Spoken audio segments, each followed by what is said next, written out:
오늘부터 이제 수요일까지 하루 3번씩 여러분들 만나면서 함께 할 텐데, 여러분 말씀을 전하는 저도 최선을 다하겠습니다만은 여러분들도 아까 좀 전에 목사님 말씀하신 것처럼 이번 집회 내가 다른 건 몰라도 내가 10번 다 참석하겠다 결단하시기 바랍니다.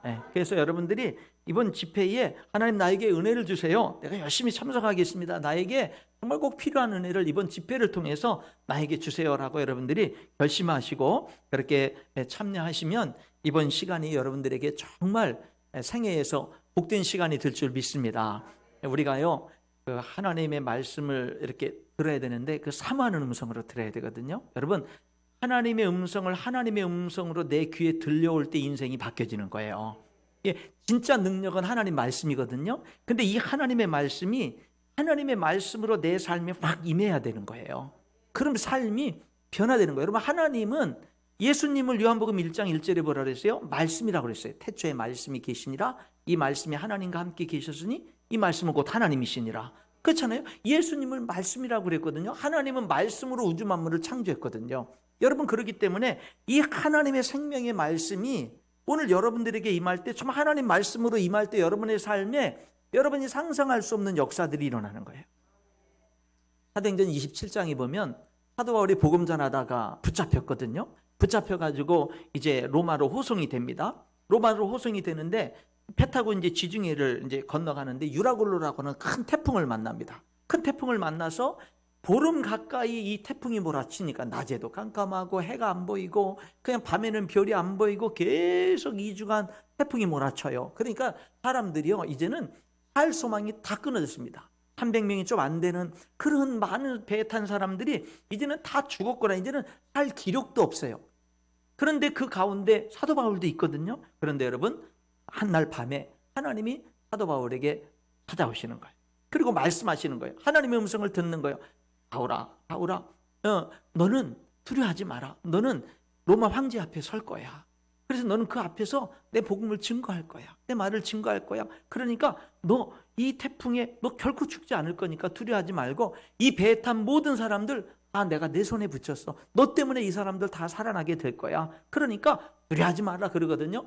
여러분, 사도 바울도 그 풍랑 속에서 2주간 되는 그 풍랑 태풍 속에서 그 죽음의 공포에 다 사로잡혀 있는 그런 가운데 하나님의 말씀이 딱 들려오는 그 순간 사도 바울에겐 힘이 생기는 거예요. 소망이 생기는 겁니다. 그래서 어떻게 했어요? 그 다음날 그 배에 있는 모든 사람들을 불러 모아요. 그리고는요, 어젯밤 내가 섬기는 하나님이 나에게 나타나셔서 우리 중에 아무도 생명을 잃을 자가 없다고 말씀하셨고 하나님이 내게 말씀하신 대로 되리라고 나는 믿는다라고 하면서 그 배에 탄 사람들, 죽음의 공포에 사로잡힌 그들에게 하나님의 말씀을 전하면서 그들에게 뭐래요? 이제는 먹으라고. 여러분, 우리 모두 한 사람도 생명을 잃을 사람이 없다고, 다 살아날 거라고 하면서 그 사람들을 진정시키고 그 사람들에게 먹을 걸 주거든요. 그러니까 그 사람들이 사도 바울의 말에 권위 있게 그들에게 선포되어지는 그 말을 듣고 그들이 뭐예요? 일어나서 음식을 받아 먹고, 그러니까 죽음의 공포에 휩싸였던 그 모든 수백 명의 사람들이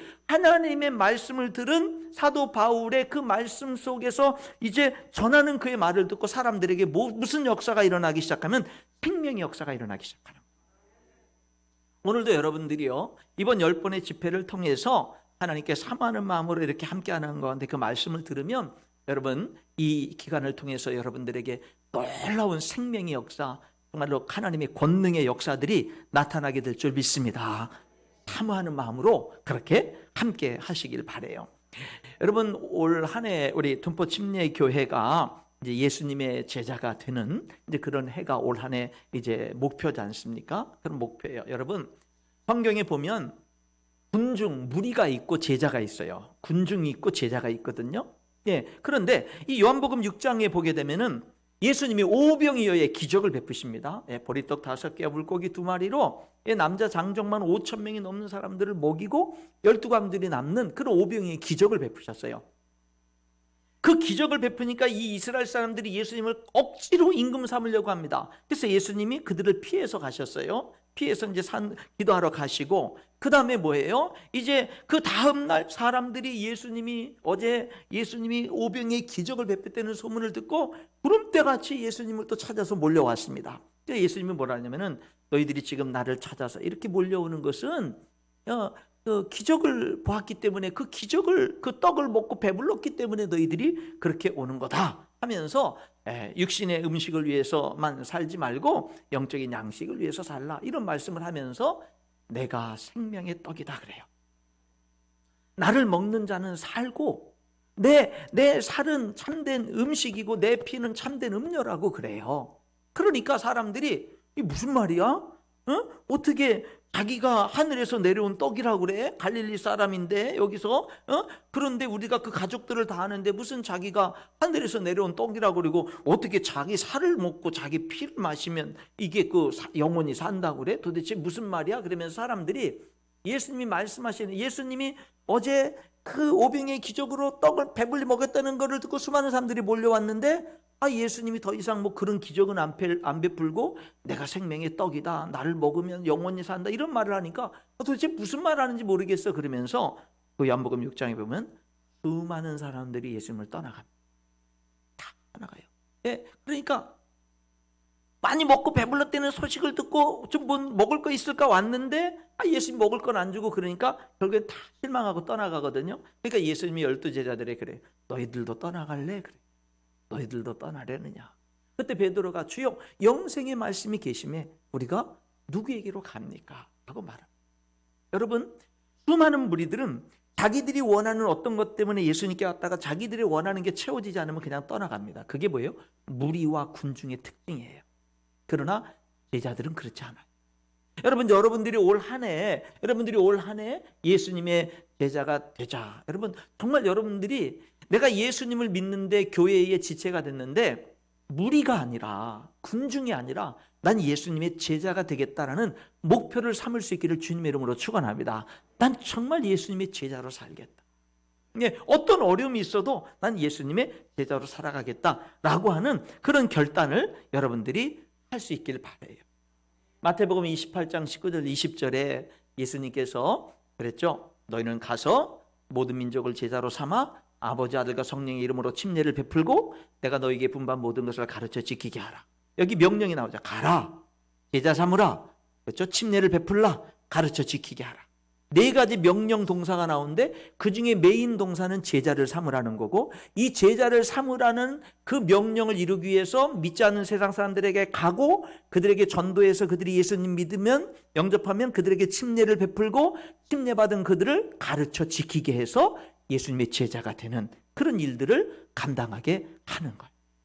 여러분, 그래서 오늘도 이미 여러분들 예수님 믿고 구원받아서 침례까지 받았죠. 근데 여러분들이 뭐예요? 오늘도 이 부흥성회를 통해서 뭐예요? 가르쳐 지키게 하는 거예요.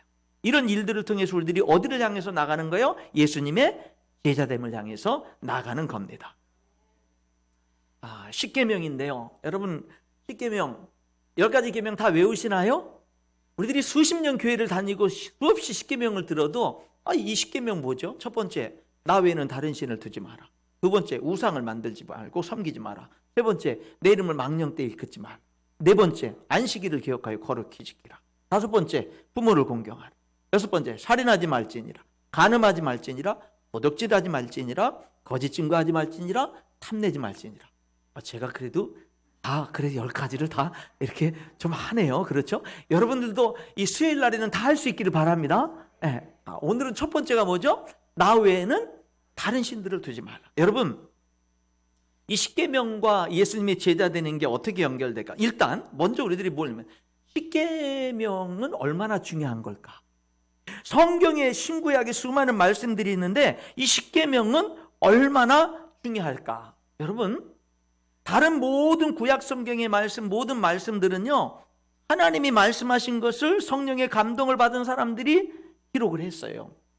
그런데 십계명은요, 다른 모든 성경의 말씀들은 하나님이 말씀하신 것을 하나님의 종들, 선지자들, 모세를 비롯해서 이런 하나님의 사람들이 받아서 적었다고요. 그게 성경이란 말입니다. 근데 십계명은요, 하나님이 말씀하신 다음에 하나님이 직접 돌판을 떠가지고 하나님이 직접 돌판을 떠서 하나님이 직접 돌판 앞뒤에다가 2개의 돌판 앞뒤에다가 하나님이 직접 써서 주신 게 십계명이에요. 그럼 중요하죠. 다른 모든 성경의 말씀은 하나님이 사람들을 불러서 하나님이 전한 것을 그들이 받아서 기록한 하나님의 말씀인데, 십계명은 하나님이 말씀하시고 뭐냐면은 돌판까지 하나님이 뜨셨고, 그리고 그 돌판에다가 하나님이 직접 써서 주신 게 십계명이라고 한다면, 십계명은 중요한 거죠. 중요한 거예요. 그리고 또 한 가지, 이 모세가 40일 금식 기도하고 하나님과 만나서 시내에서 십계명 돌판 2개를 받아갖고 내려왔어요. 그랬더니 내려오니까 난장판이 된 거예요. 왜? 백성들이요, 그 모세가 40일 동안 안 내려오니까 죽은 줄 알고요, 금송아지 만들어 놓고 우상 섬기고 그 다음에 뭐 난리가 난 겁니다. 그러니까 이 모세가 어떻게 했냐면 십계명 돌판을 던져버렸습니다. 그리고 깨뜨려버렸어요. 하나님이 다듬은 돌판, 하나님이 직접 써준 그 십계명을요, 이 모세가 너무 화가 나서 집어 던져가지고 박살을 내버렸어요. 그 일을 수습한 다음에 하나님이 뭐라고 한지 아세요? 모세에게 다시 시내산에 올라 40일 동안 다시 있고, 그리고 시내산에 올라오게 해서 어떻게 하냐면요, 그 대신 하나님이 이번에는 이렇게 해요. 전에는 하나님이 다 돌판 다듬어서 다 써줬잖아요. 모세가 던졌잖아요, 화났다고. 모세에게도 잘못이 있잖아요. 그러니까 뭐냐면 네가 다듬어 갖고 와라. 돌판을 네가 다듬어. 내가 너에게 전에 다듬어 준 그 모양 그대로 네가 돌판을 다듬어 와라. 그 돌판을 다듬어 가니까 그 위에다가 하나님이 써주는 거는 다시 하나님이 써주시. 십계명이 얼마나 중요하면 집어 던져서 깨뜨리는데 그걸로 끝내지 않고 다시 써주신.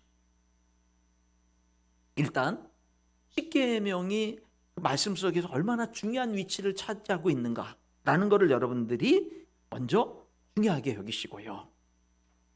그래서 그 의미 하나하나를 우리가 보게 될 건데, 자, 두 번째 질문. 십계명은 너무 중요해요. 두 번째 질문은 십계명은 우리에게 어떤 의미가 있나? 십계명을 지켜야 구원받나? 여러분, 십계명을 지켜야 구원받나요? 아니죠. 왜?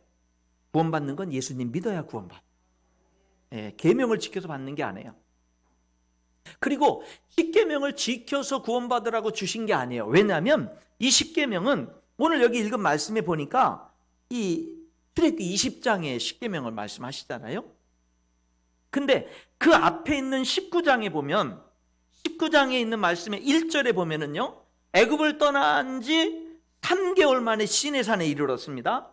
그 시내산에서 하나님께서는 19장 5절에 보면은 온 세계가 다 내게 속했다. 너희는 내 말을 잘 듣고 내 언약을 지키면 너희 모든 민족 중에서 너희들 이스라엘 백성들은 내 소유가 되겠고 하나님의 소유가 되겠고, 너희는 하나님에 대해서 이 세상 모든 나라의 제사장 나라가 되고 거룩한 백성이 될 거다 그랬어요. 그러니까 백성이 8절에 뭐라고 응답하냐면 하나님이 명령하신 대로 우리가 다 행하겠습니다, 그렇게 대답을 합니다. 그러니까 이제 하나님께서 그들에게 강림하시는 거죠. 그들에게 이제 강림하신다라고 말씀하시면서 11절에 너희들 백성들 가운데 하나님이 강림할 거니까 너희들은 하나님의 강림하심을 준비해라. 그래서 이제 목욕도 하고 그 다음에 옷도 빨고 해서 하나님이 임재하실 것을 이제 준비해라. 14절에 옷도 빨고 이제 깨끗하게 준비를 합니다. 그리고 나서 이제 16절부터 하나님이 강림하시죠. 18절에 시내산의 연기가 가득 자욱하고 하나님이 불 가운데 강림하십니다.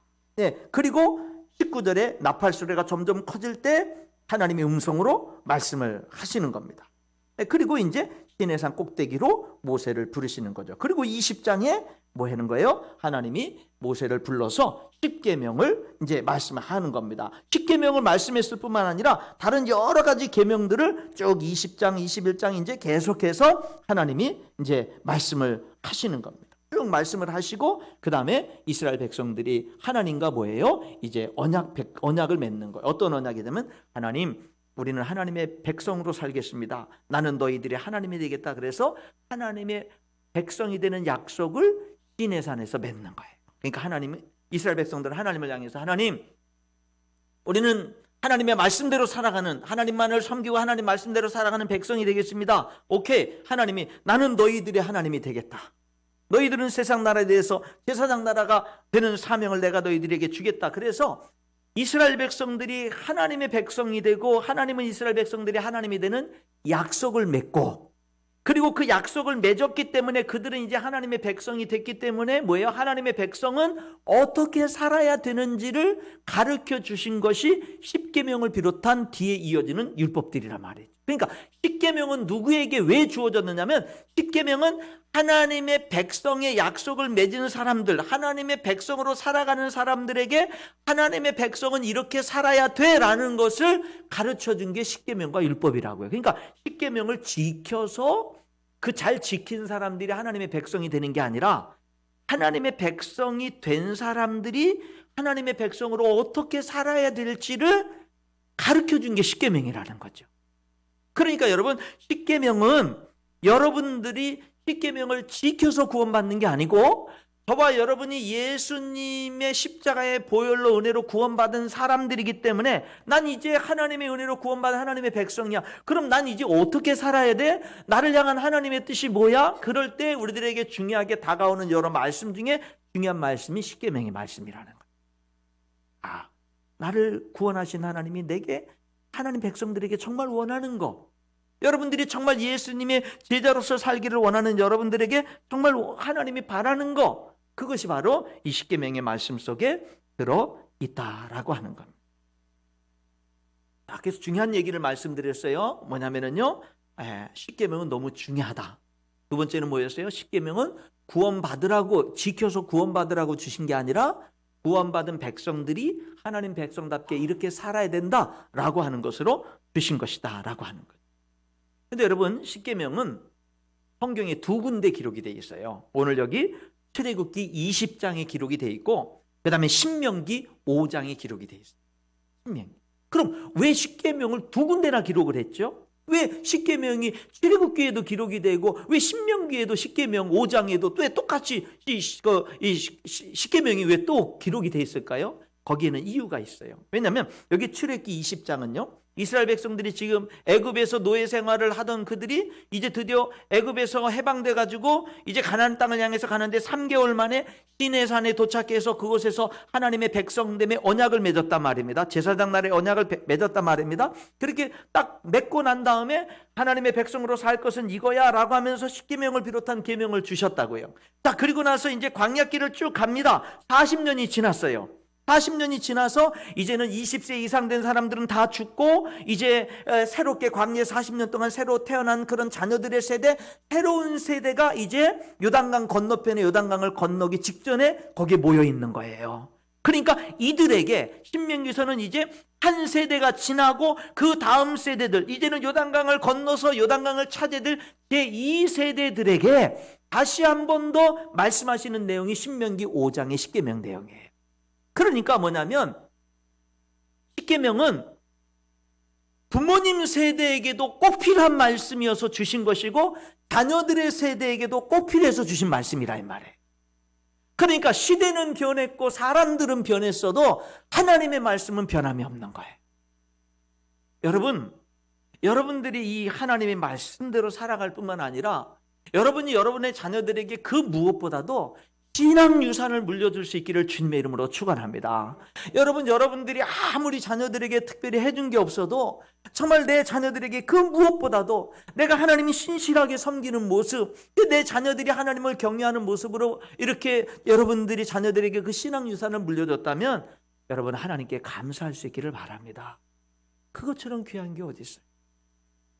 여러분, 그래서 혹시 만약에 지금 여러분 자녀들 가운데에 여러 가지 그런 상황 속에서 여러 가지 아픔들, 여러 가지 문제들, 나의 부족함 여러 가지 속에서 혹여나 내 자녀들이 아직까지도 이제 하나님에게서 멀어져 있는 분들이 있다면 이번 성의 기간 동안에도 하나님 앞에 기도하면서 여러분 자녀들을 위해서도 매 시간 기도할 수 있기를 축원합니다.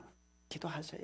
예, 여기 이 십계명은요, 부모 세대들에게도 주신 거고 또 다시 반복해서 자녀 세대들에게도 주신 거예요. 십계명이. 자, 그러면은 십계명 하면 무엇이 먼저 떠오를까요? 어떤 사람들은 십계명 하면 계명, 율법 이런 게 떠오르죠. 근데 여러분 오늘부터 바꾸세요. 십계명 하면, 십계명은 1계명부터 십계명이 뭐를 말씀하냐면, 그 십계명을 그 내용들을 쭉 들여다보면 십계명은 사랑을 말합니다. 그 계명인데 율법인데 십계명은 사랑을 말해. 여러분 우리들은 잘 알고 있죠?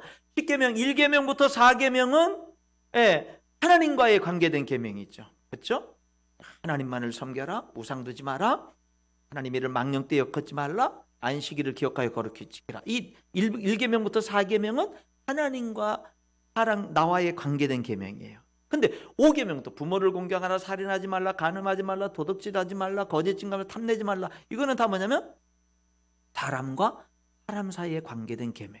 그러니까 10계명은 둘로 나누는데 1계명부터 4계명, 5계명부터 10계명 둘로 나누는데 앞에 있는 1계명부터 4계명까지는 뭐예요? 하나님과 나와의 관계. 그리고 5계명부터 10번째 계명은 뭐예요? 나와 이웃과의 관계. 그러니까 10계명은 이거예요. 10계명은 10가지 계명을 한마디로 말하면 뭐냐면 10계명은 관계를 잘해라 이거예요. 10계명은 뭘 말한다고요? 관계를 잘해라. 살면서 어떤 관계? 하나님과의 관계를 잘하고 사람과의 관계를 잘해라. 그걸 얘기하는 거예요. 10계명은 뭘 말한다고요? 관계를 잘해라. 관계를 잘해라. 그리고 그럼 관계를 잘하는 게 뭐예요? 사랑으로 사는 거야. 하나님을 사랑해. 하나님을 정말 사랑하면 1계명부터 4계명을 다 지키게 돼 있어요. 이웃을 정말 사랑하면 5계명부터 10계명을 다 지키게 돼 있는 거예요.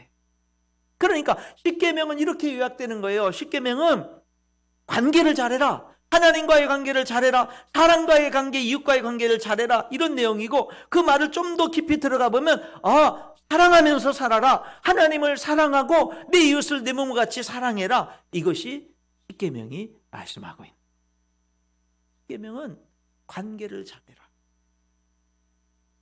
여러분 예수 믿는 사람들은요 관계를 잘해야 돼요. 가장 먼저는 하나님과의 관계를 잘해야 돼요. 하나님과의 관계를 잘해야 돼요. 여러분 우리의 삶에 거짓됨이 없어야 돼요. 내가 부족할지언정, 내가 실수할지언정, 내가 아직까지 신앙생활하지만 아직도 믿음도 부족하고 아직 성경을 아는 것도 많지 못하고 내가 부족함이 많을지언정 정직해야 돼. 정직하게 살아가는 거. 하나님과의 관계 속에 하나님은 중심을 보신다 그랬죠. 사람은 외모를 보지만 하나님은 중심을 본다 그랬잖아요. 그러니까 내가 다른 거 못해도 하나님 앞에 숨기는 게 없어야 돼요. 정직해야 돼. 정직하게 살아가. 하나님과의 관계를 해야 되는 거예요. 여러분 정말로 살아가면서 하나님과 여러분과의 관계가 날이 갈수록 더욱더 잘 될 수 있기를 주님의 이름으로 축원합니다. 우리가요 잘못하면 나이가 들어가면서 무뎌질 수 있어요. 사도 바울은 그랬잖아요. 우리 겉사람은 낡아지나 우리 속사람은 날로 새롭도다.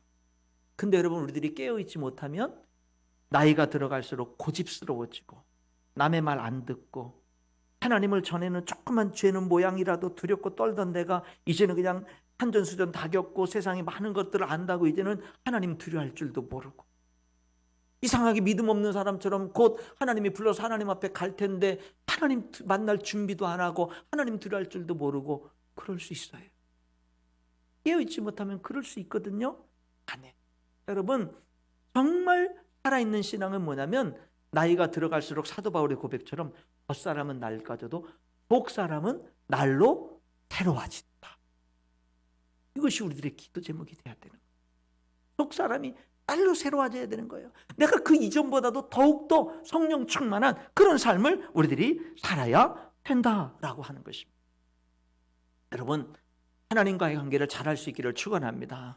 하나님과의 관계를 잘하시고 그리고 하나님과의 관계를 잘할 뿐만 아니라 사람과의 관계도 잘하세요. 물론 우리들이요 성격상으로 그냥 내가 하나님의 사랑 때문에 예수님의 십자가의 사랑 때문에 내가 교회는 오는데 나는 여지까지 태어나면서 지금까지 이렇게 살아오면서 그냥 사람들하고 엮이는 거 싫어했어. 사람들과 어울리고 막 같이 교제하고 나 이런 거는 내 적성이 안 맞아. 나랑 그런 거는 안 맞아. 나는 그런 거 안 맞아. 그런 분들도 교회 왔으면 한번 어울려 보려고 할 말이 없어도 같이 앉아 있고 그냥 미소라도 지어주고 격려라도 한번 해주고 자꾸 뭐 하는 거예요? 내가 예수님 때문에 사람과의 관계에 내 마음을 여는 거예요. 예배 드리면 그냥 곧바로 가는 게 아니라 그냥 배신자라도 오면 그냥 한마디라도 달려가가지고 축복이라도 해주고 자꾸 뭐 하는 거예요? 하나님을 믿는 그 믿음이 나로 하여금 하나님과의 관계가 날로 새로워질 뿐만 아니라 사람과의 관계를 잘하는. 전에는 그냥 내 남편 대할 때, 내 아내 대할 때 그냥 내 성격대로 대했는데 그냥 어느 날 하나님을 믿다 보니까 그냥 아내가 고마운 거예요. 남편이 고마운 거예요. 그냥 어느 날부터 그냥 내 남편이, 내 아내가, 내 배우자가 너무 감사한 거예요. 그래서 그냥 잘 대해주고 싶은 거예요. 그냥 내 아내가, 내 남편이 행복했으면 좋겠는 그런 마음이 드는 거예요. 내가 저 사람을 어떻게 행복해지게 해줄 수 있을까? 이런 생각이 내 마음속에 진짜 찾아 들어오는 거예요. 여러분, 이것이 예수님을 진실하게 믿다 보면 우리에게 찾아오는 마음인 거예요. 그냥 전에는 내 남편의, 내 아내의 허물들이 많이 보이지만, 그런데 뭐예요? 허물이 있음에도 불구하고 그냥 고마운 거예요. 감사한 거예요. 내 자녀들, 부모님 더 하나님 때문에 더 공경하는 거예요. 교회 와서 성도들 보면은 저런 사람들은 내 스타일이 아니야. 나랑 안 맞아. 나는 세상 사회 속에 저런 사람들은 나는 거들떠 보지도 않았어. 그런데 뭐죠? 교회 안에서 요즘에 교회 문턱 높아서 사람들이 이 교회 오기가 얼마나 어려워요. 한 사람이 교회 오는 게 얼마나 어려워요. 그런데 그 사람이 어떤 과정을 통해서인지 모르지만 이렇게 교회 왔을 때 얼마나 귀해요. 얼마나 귀해요. 그래서 뭐 하는 거예요? 자꾸 축복하는 거예요. 관계를 잘하는 거예요. 여러분, 십계명은 뭘 말한다고요? 관계를 잘해라. 그걸 말한다. 관계를 잘하는 게 뭐라고요? 사랑으로 살아라. 사랑으로 살아라. 그것을 말씀하고 있는 거예요. 여러분들은 사랑으로 지금 살아가고 있습니까? 여러분, 교회를 오래 다닌 사람, 교회에서 누구보다도 열심 내는 사람들이 혹시 잘못하면 신앙생활 열심히 하지 않고 봉사 열심히 하지 않고 이리저리 빼주고 도망다니는 사람들을 미워하고 정죄할 수 있어요. 어떤 사람들이 정말 열심 내는, 정말 교회 열심 내는 사람들이 볼 때 이리저리 도망다니고 말 안 듣고 막 그렇게 하는 사람들을 보게 되면 도대체 정이 안 가고 도대체 사랑하기 힘들고 미워할 수 있어요. 특별히 교회를 오래 다니고 열심 내는 사람들이 빠지기 쉬운 함정이 그런 거예요. 여러분, 그러나 정말 교회 중직자일수록, 교회 열심 내는 사람이고 교회 헌신하는 사람일수록 여러분, 사람들을 사랑으로 봐야 해요. 정죄의 눈으로 보지 말고 사랑으로 봐요. 그들의 그 부족한 모습이 다 보이지만 모른 척하고 그냥 사랑으로 자꾸 품어주고 자꾸 격려해주면 하나님의 역사하는 거예요. 교회 진짜 일꾼은 내가 열심히 하는데 너는 왜 그렇게 나처럼 열심히 안 하는 거야? 이렇게 정죄하는 사람들이 교회 안에 필요한 게 아니라 열심히 하지 못하는 사람들도 뭐예요? 사랑으로 품는 사람들이 교회 진짜 일꾼으로 필요합니다. 우리 든포 침례 교회가 교회 열심 내는 일꾼들일수록 사랑의 사람들이 될 수 있기를 주님의 이름으로 축원합니다. 사랑의 사람. 그럴 때 진짜 교회 일꾼이 되는 거예요. 그래서 정죄하지 않는 거예요. 열심 내지 못하는 사람들, 봉사해야 될 자리를 이리저리 도망다니는 사람들을 정죄하는 게 아니라 더 사랑으로 섬겨주면 어느 날 그런 사람이 말할 수 없는 일꾼으로 변화돼서 서 있는 모습을 보게 돼요. 우리 교회에 정말 큰 일꾼이 있어요. 정말 큰 일꾼이 있는데 이 자매님은요, 뭐냐면은 그 10년, 15년, 10년이 훨씬 넘도록 뭐냐면 변화가 안 됐어요. 그냥 예배만 나와. 봉사니 뭐니 그냥 예배 나와. 계속 건면하는 게 예배만 나오는 거예요. 도대체 10년을 교회에서 그렇게 예배를 주일날 안 빠지고 나오는데 변화가 안 돼요. 근데 여러분, 어느 날 무슨 일이 있었는지 몰라요. 그냥 평범하게 흘러간 날인데 어느 날 무슨 일인지 이 자매가 변했어요. 변했어요. 지금은요, 말할 수 없는 일꾼이에요. 엄청난 일꾼이에요. 없어서는 안 되는 너무 귀한 일꾼으로서 교회를 섬기면서 여러분 곁에서 큰 일꾼으로 그 사역을 하고 성도를 섬기는 그런 모습을 보게 되거든요. 무슨 일이 일어났는지 몰라요. 하나님이 그렇게 은혜를 주신 거예요. 사람들이 변화되는 거는 내 뜻대로 안 돼요. 그냥 우리는 하나님께 맡기고 사랑으로 섬기는 거예요. 그럼 하나님이 일하시는 거예요. 교회의 일꾼일수록 어떤 사람이 돼야 된다고요? 사랑으로 섬기는 사람이 돼야 되는 거예요. 여러분, 사랑이 없는 하나님 생각할 수 있나요?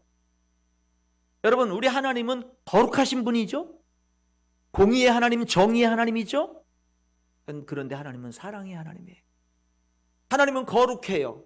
하나님은 공의로우셔요. 하나님은 정의로우셔요. 의로우신 분이에요. 그런데 그 하나님에게 사랑이 없다면 그 하나님의 거룩함과 공의는 내게 저주가 되는 거예요. 왠 줄 아세요? 나는 허물이 있는 죄인이니까. 하나님에게 사랑이 없고 은혜가 없으면 하나님의 그 위대하심, 그 전능하심, 그 거룩하심, 그 정의로우심, 그 공의로우심은요, 나에게는 저주가 되는 거예요. 사랑이 없으면. 왜? 내가 허물이 있으니까. 내가 죄인이니까. 그런데요, 하나님은 사랑의 하나님이에요. 그리고 사랑의 하나님과 공의의 하나님이 나에게 다가오시는데, 하나님이 나에게 공의를 앞세워서 다가오면 그 사랑을 받기도 전에 그 공의 앞에 내가 죽을 수밖에 없어요. 그런데 하나님이요, 공의를 앞세워서 오지 않고 사랑을 앞세워서 나에게 오셔요. 우리가 아직 죄인 되었을 때에 그리스도께서 우리를 위하여 죽으심으로 하나님께서 우리에게 대한 자기의 사랑을 확증하셨느니라. 하나님이 나에게 공의롭고 사랑이신 하나님이 나에게 다가오는데, 하나님이 나에게요, 사랑을 앞세워서 다가와요. 그 십자가의 사랑에 의해서 내가 죄인인 내가 뭐든지 용서받고 구원받아 하나님의 자녀가 됐어요. 그리고 그 하나님과 동행하다 보니까 그 하나님은요, 거룩하신 분이고 공의로우신 분이에요. 그러다 보니까요, 나도 이제는 그 공의를 배워가는 거예요. 그 공의를 닮아가는 거예요. 그 공의를 그 거룩하심을 닮아가는 거예요.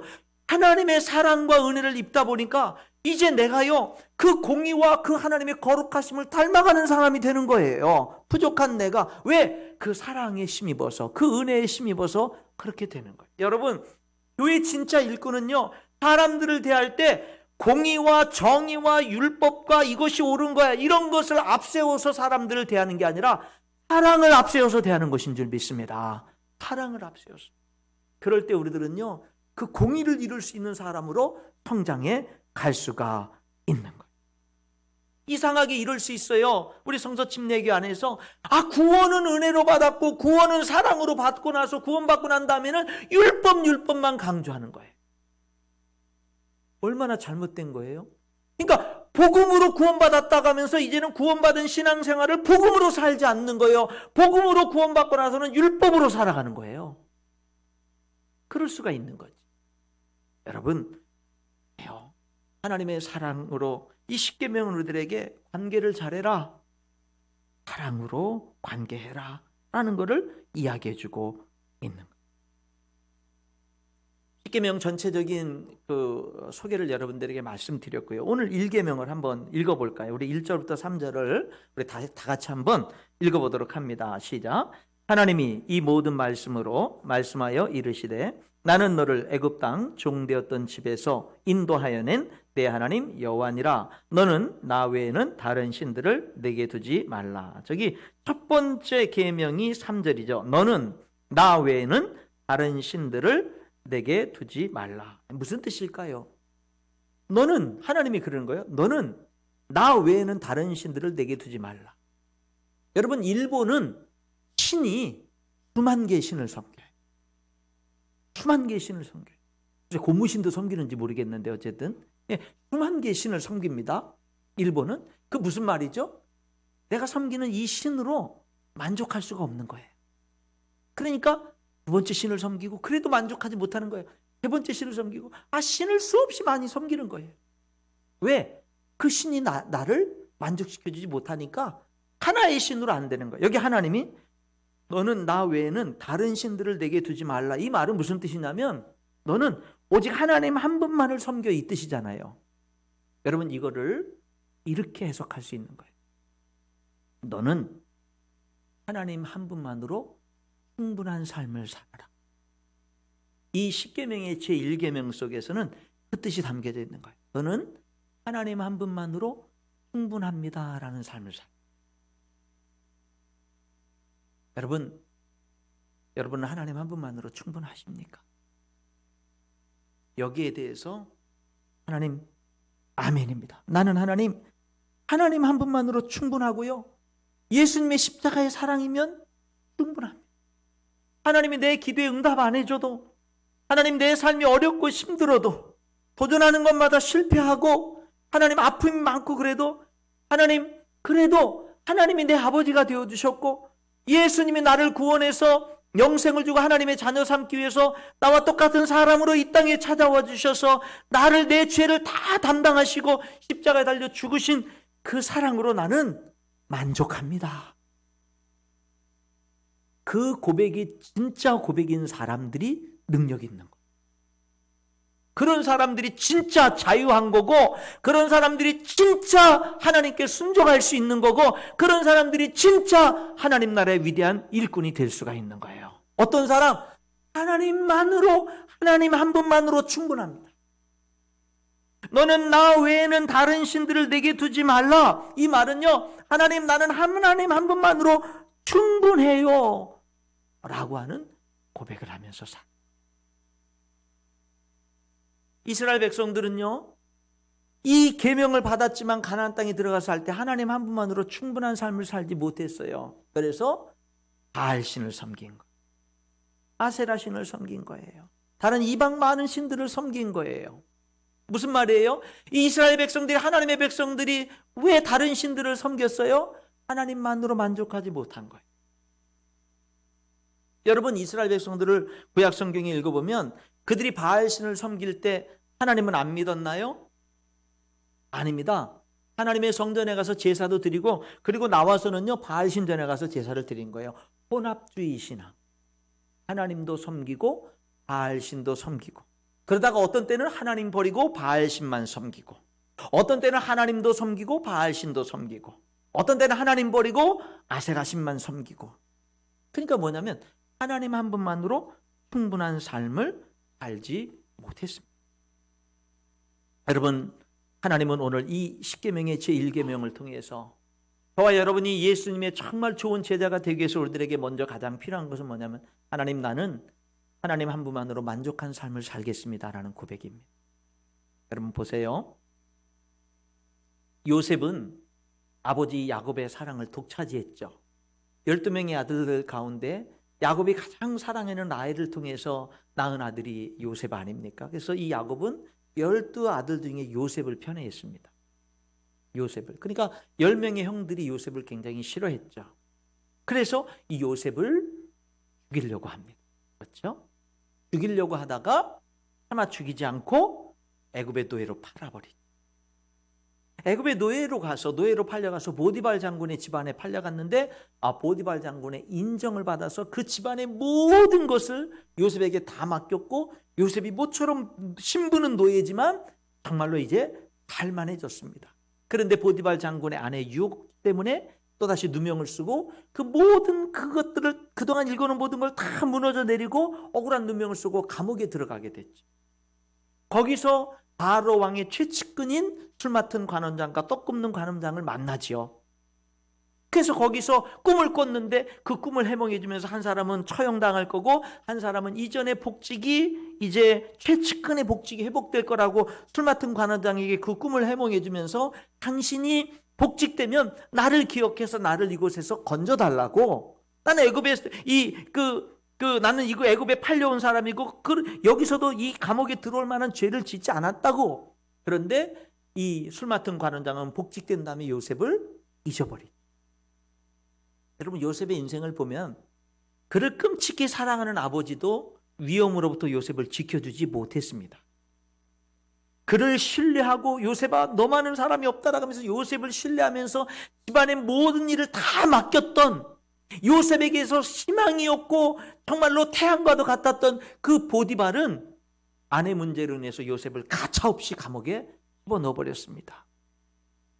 그 감옥에서 섬겼던 이 술 맡은 관원장, 근심했던 그 섬기다가 그의 꿈을 해몽해 줬지만 그는 석방되자마자 요셉을 잊어버렸습니다. 이 사람들은 요셉의 인생에서 다 중요한 사람들이에요. 10명의 형들, 가족들, 여러분 이 요셉을 죽이려고 하다가 노예로 팔았어요. 요셉의 인생에 어느 한 사람 요셉의 인생, 그 아버지, 그를 사랑했던 아버지, 지켜주지 못한 아버지로부터 시작해서 요셉의 인생에 중요했던 모든 사람들은 요셉을 이용하면 이용했지 요셉을 진정으로 생각해 준 사람이 없습니다. 누구도 없어요. 근데 여러분, 그가 어떻게 애굽의 총리가 된 줄 아세요? 하나님이 늘 함께 했기 때문에. 네, 아버지가 지켜주지 못했지만 하나님은 지켜주는 거예요. 누구도 함께하지 않지만 하나님은 끝까지 노예로 팔려가도 그곳에 함께하는 거예요. 억울한 누명을 쓰고 감옥에 던져지면 그곳에도 함께하는 거예요. 하나님은 어디에든지 함께하는 거예요. 그러다 보니 뭐가 되는 거예요? 그 배신당하고 그 어려움을 당했던 시간들은 오히려 훈련이 돼가지고요, 30세에 이른 나이에 애굽의 총리가 되는 거죠. 여러분, 요셉의 인생이 우리들에게 뭘 보여주는지 아세요? 하나님 한 분으로 충분하다. 하나님 한 분으로 충분하다 라는 것을 분명하게 보여주는 거예요. 여러분, 성경에 우리들은 다니엘을 알잖아요. 다니엘은 왕이 계속 바뀌어도 다니엘은 왕 다음 가는 그 위치를 계속해서 누립니다. 나라가 바뀌어도 여러분 계속해서 그 높은 위치를 다니엘이 누리죠. 그러니까 이 바벨론 사람들이 이 다니엘을 시기해가지고 다니엘을 제거하려고 합니다. 그래서 다니엘의 뒤를 다 캐지만 흠잡을 데가 없어요. 그러니까 다니엘이 날마다 하나님을 신실하게 섬기는 믿음을 이용해서 다니엘을 제거하려고 합니다. 보니까 하루 3번씩 예루살렘을 향해서 기도하는 거예요. 그래서 다니엘 몰래 왕에게 가서 왕에게 특별법을 만들기로 합니다. 한 달 동안 어느 사람에게도 절하지 못하고 오직 왕에게만 절하고 어느 신에게도 절하지 못하고 기도하지 못하고 오직 왕에게만 그렇게 하는, 그래서 왕권을 강화시키자고 하는 그런 법을 제안합니다. 왕은 그것이 자기가 신임하는 신뢰하는 다니엘을 제거하기 위한 그런 것이라는 계략이라는 걸 모른 채 이제 왕의 어인을 페르시아 왕이 한번 도장을 찍으면 왕도 변할 수 없는 그런 법에 도장을 찍지요.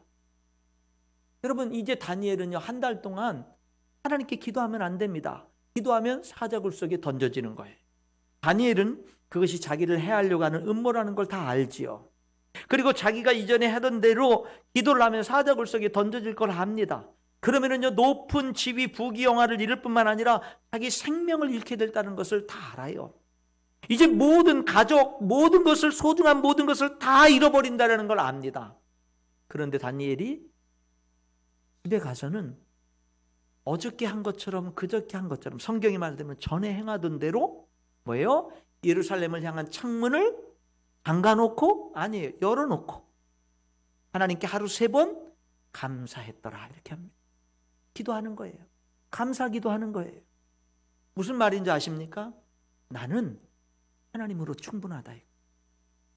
내 모든 걸 다 잃어도 하나님을 이렇게 사랑한다는 거예요. 그러니까 원수들에게 내가 드디어 사자굴 속에 던져져서 죽을지언정 그들에게 뭘 보여주는 거예요? 난 하나님 한 분으로 충분해. 나의 하나님은 이렇게 존귀한 분이야. 너희들의 그 음모 속에 내가 이렇게 타협하고 목숨 구걸하기 위해서 내가 한 달 동안 내 기도를 멈출 그런 하나님이 아니라 내가 섬기는 하나님은 나에게 이렇게 존귀한 분이야 라는 것을 고백한 거죠. 여러분, 이 10계명의 첫 번째 계명이 뭘 얘기하는 거라고요? 하나님 한 분으로 충분한. 여러분, 그런데 우리들은 그렇게 하기가 쉽지 않아요. 하나님 한 분으로 충분합니다라는 그런 삶을 살기가 쉽지 않아요. 물질적인 지금 결제해야 되고 부도날 것 같고 지금 물질적인 필요가 있는 압박이 팍 밀려오는 그런 가운데에서 하나님 한 분만으로 충분합니다. 이게 쉽지 않아요. 그게 쉬운 게 아닙니다. 그래서 우리들이 뭘 해야 돼요? 날마다 외쳐야 돼요.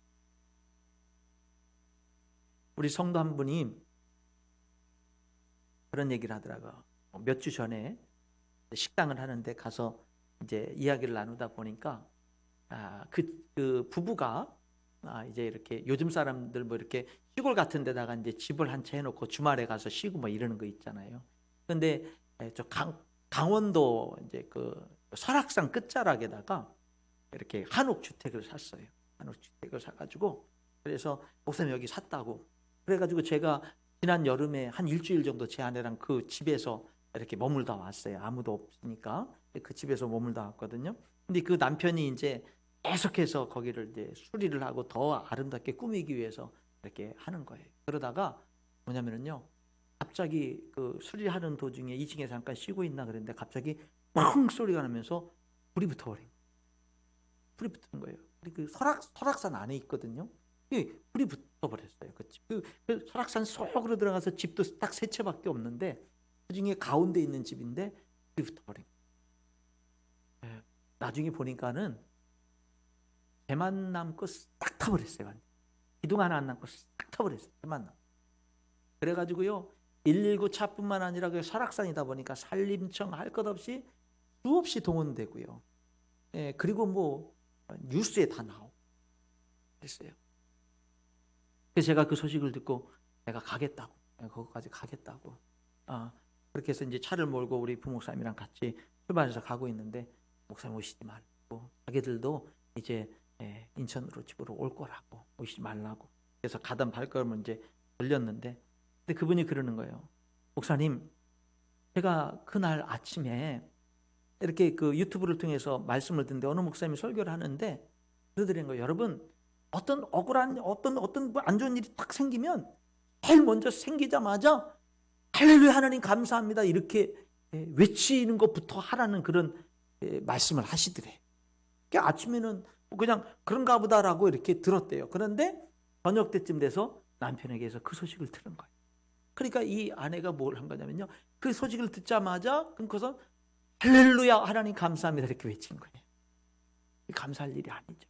근데 그렇게 외친. 근데 이분이 뭐라고 하냐면, 그렇게 했더니 그 다음부터 일어나는 모든 일들을 하나님의 시각으로, 하나님의 관점으로 자기가 대하게. 그냥 왜 감사할 일이 아니죠. 근데 무조건 그거 뭐 옳으냐 그르냐 뭐 맞냐 틀냐 이런 걸 따지기 전에 그냥 무조건 그 얘기를 듣자마자 그 아침에 들은 말씀이 생각나서 그냥 할렐루야 하나님 감사합니다 이거부터 외쳤대요. 그랬더니 자기 마음이 잡혀지게 되고 그런 것들을 이렇게 잘 대처할 수 있게 됐노라. 그렇게 이야기를 하더라. 여러분, 우리는요, 하나님만으로 만족하라는 이 첫 번째 계명 앞에서 우리들은 쉽게 그렇게 할 수 없는 것을 솔직히 고백할 수밖에 없습니다. 예수님은 마태복음에서 너희가 하나님과 재물을 겸해서 섬길 수 없다라고 이렇게 말씀했어요. 여러분, 무엇보다도 우리로 하여금 만족한 삶을 살지 못하게 만드는 게 돈이에요. 물질입니다. 그러나 여러분, 그런 물질 앞에서도 하나님께 맡기고, 그것조차도 하나님께 맡기고, 하나님, 나는 하나님 한 분만으로 만족합니다라고 날마다 외쳐야 될 줄 믿습니다. 날마다 외치는 거예요. 그냥 외치는 거예요. 하나님 한 분. 그게 맞잖아요. 내가 그렇게 못하더라도 그 말은 맞는 진리잖아요. 그러니까 하나님 한 분만으로 만족합니다라고 외치는 거예요. 그러면은 그 진리가 우리를 이끌어가게 될 줄 믿습니다. 우리의 삶을 이끌어가는 거예요. 여러분, 하나님 한 분만으로 충분한다고 하는 이런 고백을 하는 것이 쉽지 않고, 특별히 물질 문제에 있어서 우리들이 매여서 그 쉽지 않지만, 그런데 우리들이 그것조차도 뛰어넘기를 하나님은 원하시는 거예요. 그래서 뛰어넘을 수 있는 그 방법 가운데 하나가 뭐냐면 11조 생활이에요. 11조 생활은 우리들이 물질에 매이지 않을 수 있는 하나님의 길입니다. 여러분, 물질에 매이지 않는 방법이 11조 생활이다. 좀 안 맞는 얘기 같죠. 그런데 여러분, 실제로 온전한 11조 생활이 물질에 매이지 않게 하는 거예요. 왜 그런 줄 아세요? 11조는 역시 마찬가지로 하나님과의 관계를 얘기하기 때문에 그래요. 여러분, 11조 문제를 물질적으로만 접근하면 안 돼요. 11조는 하나님이 내 모든 것의 주인이고 내 모든 물질의 주인이라는 고백이 담겨져 있는 게 11조예요. 그래서 하나님이 나에게 베푸신 모든 것의 10분의 1을 하나님께 드리는 것은 하나님이 나의 주인이에요. 하나님이 내 모든 물질의 주인이에요. 라는 고백이 이 11조에 담겨져 있는 거예요. 그래서 11조를 절대로 물질적인 관점으로만 접근하면 안 되고 11조를 하나님과 나와의 올바른 관계적으로 접근을 해야 돼요. 11조는 그렇게 접근해야 돼요.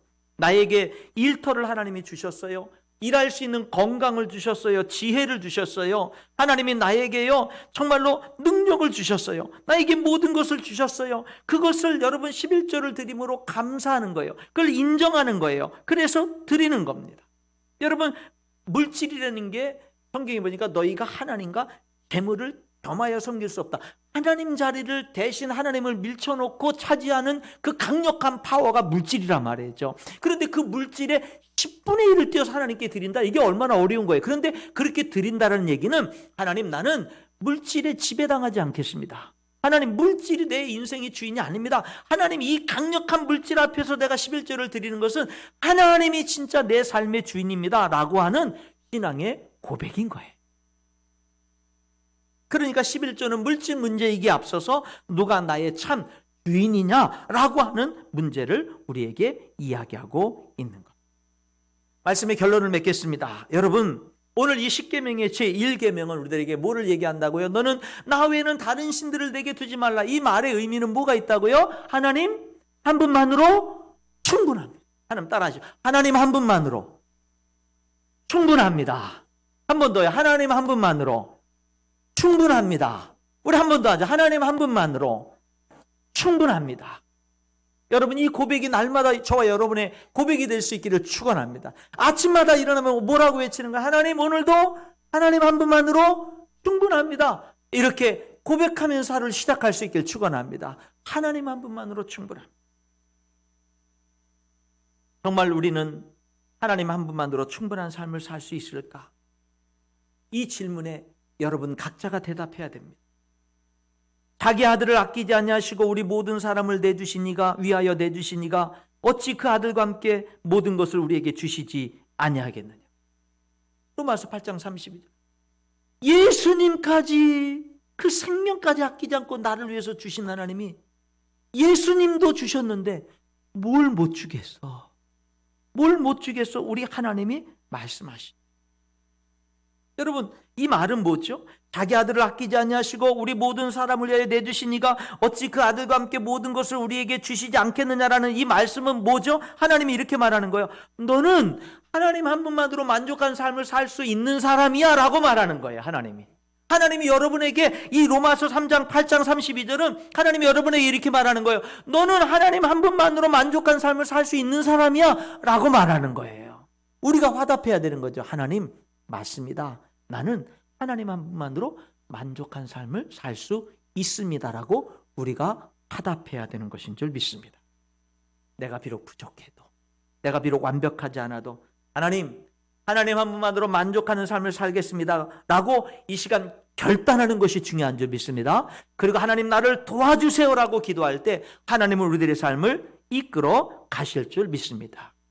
이 1계명, 예수님만이 나의 참 주인이고 하나님만으로 충분한 삶을 살 수 있습니다.